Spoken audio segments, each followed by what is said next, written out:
অন্য এক বিবরণীতে রাসূল সাল্লাল্লাহু আলাইহি ওয়াসাল্লাম বলছেন, আল মুমিনু গিররুন কারীমুন আল ফাজিরু খিব্বুন লাঈমুন।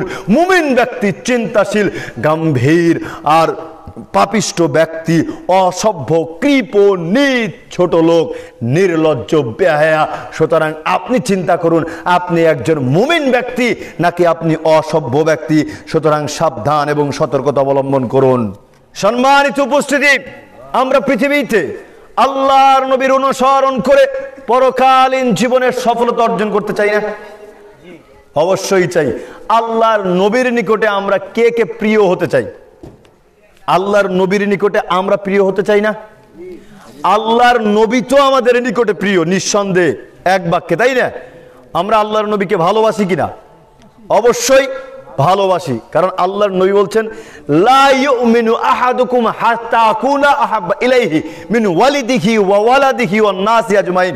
তোমাদের মধ্য থেকে কেউ ততক্ষণ পর্যন্ত মুমিন হতে পারবে না যতক্ষণ পর্যন্ত তোমাদের পিতামাতা, সন্তান, সন্ততি, এমনকি গোটা পৃথিবীর মানুষের চাইতে আমি মুহাম্মদ সাল্লাল্লাহু আলাইহি ওয়াসাল্লামকে ভালোবাসতে না পারবে ততক্ষণ পর্যন্ত তোমরা মুমিনই হতে পারবে না।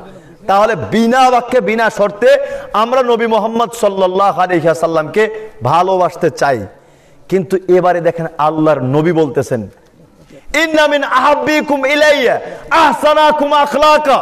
তোমাদের মধ্য থেকে ওই ব্যক্তি আমার নিকটে সবচাইতে উত্তম, তোমাদের মধ্য থেকে ওই ব্যক্তি আমার নিকটে সবচাইতে ভালো, সবচাইতে ভালো যেই ব্যক্তির চরিত্র ভালো, যেই ব্যক্তির চরিত্র ভালো। আল্লাহর নবী ওই ব্যক্তিকে সবচাইতে বেশি ভালোবাসেন, বেশি লাইক করেন, বেশি পছন্দ করেন যেই ব্যক্তির চরিত্র ভালো। জোরে সরে বলুন সুবহানাল্লাহ।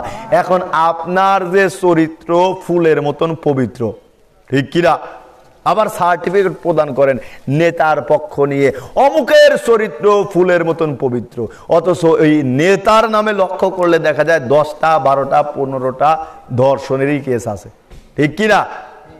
আবার কি বলে, নেতাকে দেখলে দেখা যায় নেতার এক হাতে সিগারেট, আর এক হাতে আর একটা, আর আমি আপনি কি করতেছি, একেবারে সার্টিফিকেট প্রদান করে দিলাম, অমুকের চরিত্র ফুলের মতন পবিত্র, ফুলের মতন পবিত্র। আপনি সার্টিফিকেট দিয়ে একেবারে জান্নাতের মধ্যে আপনার সেই ক্ষমতাশীল ব্যক্তিকে আপনি ঢুকিয়ে দিলেন, আপনার নিজেকে আপনি ঢুকিয়ে দিলেন। জান্নাত মনে হয় আপনার পৃত্তিক সম্পত্তি হয়ে গিয়েছে, যাক মনে চাচ্ছে আপনি তাকেই ঢুকিয়ে দিয়েছেন। এখনো জঘন্য কারবার থেকে ফিরে আসার চেষ্টা করুন, ফিরে আসার চেষ্টা করুন। আল্লাহর নবীর নিকটে সবচাইতে উত্তম মানুষ হচ্ছে ওই মানুষ যেই মানুষটির চরিত্র ভালো, যেই মানুষটির চরিত্র ভালো। আর আমার আপনার যেই চরিত্র, আমার আপনার যেই চরিত্র, আমরা এই চরিত্র নিয়ে কোনোদিন ভালো হতে পারবো না, কোনোদিন আল্লাহর নবীর নিকটে আমরা উত্তম হতে পারবো না। আমি আর সংক্ষিপ্তভাবে কিছু কথা বলছি, এই কথাগুলো মনোযোগ সহকারে লক্ষ্য করার চেষ্টা করবেন। উত্তম হব কি করে? আমরা উত্তম হতে পারি নাই। কেন হতে পারি নাই? এর মূল কারণ হচ্ছে আমরা সালাত আদায় করি না, আমরা সালাত আদায় করি না, আমরা উত্তম হতে পারি নাই। এর মূল কারণ হচ্ছে আমরা সালাত আদায়কারীদের অন্তর্ভুক্ত হতে পারি নাই।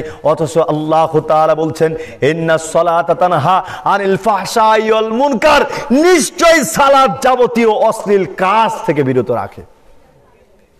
সালাত আদায়কারীদেরকে আল্লাহ তাআলা বলছেন, সালাত আদায়কারী যারা, তারা অশ্লীল কাজ থেকে বিরত থাকে। আপনি সালাতই পড়েন না, নামাজই পড়েন না, আপনি আর অশ্লীল কাজ থেকে কিভাবে নিজেকে বিরত রাখতে পারবেন?